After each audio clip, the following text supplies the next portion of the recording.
நிச்சயமா நீங்க சில நேரம் ஜெபிக்கிறப்போ உணர்ந்திருப்பீங்க, தேவனுடைய பிரசன்னத்தை ஆராதிக்கிறப்போ தேவனுடைய பிரசன்னத்தை உணர்ந்திருப்பீங்க.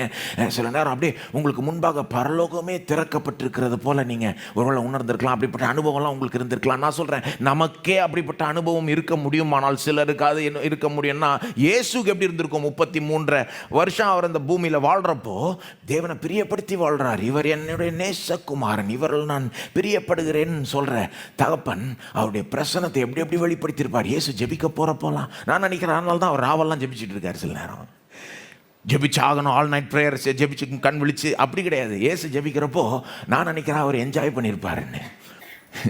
முக்காவாசி நேரம் கெத்செமனே தோட்டம் இது ஒரு விதி விலக்குங்க. இது அவருடைய 33 வருஷ சரித்திரத்தில் அவர் எப்பப்போ ஜெபிக்க போயிருப்பாரோ பிதாவுடைய பிரசன்னத்தை எவ்வளோ மகிமையாக உணர்ந்திருப்பார் இயேசு.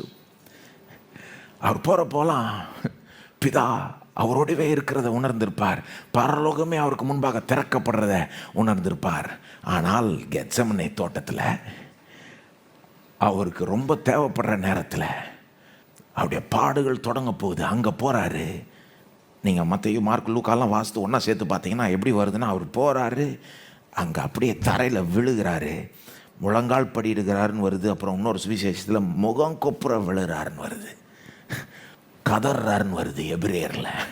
அவர் வழக்கமாக பார்த்து அவருக்கு கிடைக்கிறது தேவனுடைய பிரசன்னத்தின் உணர்வு. வழக்கமாக கிடைக்கிறது பரலோகத்தின் வாசலே திறக்கப்பட்டது போல ஒரு உணர்வு. ஆனால் கெத்செமனேல என்ன தெரியுமா ஆச்சு?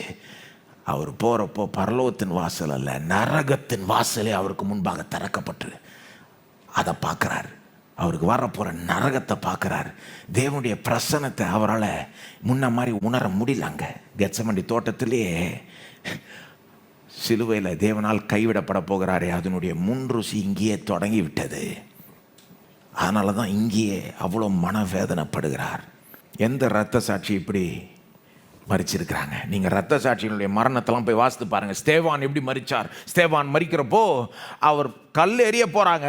அந்த நேரம் பார்த்து அவருக்கு பரலோகமே திறக்கப்பட்டது போல தெரியுது.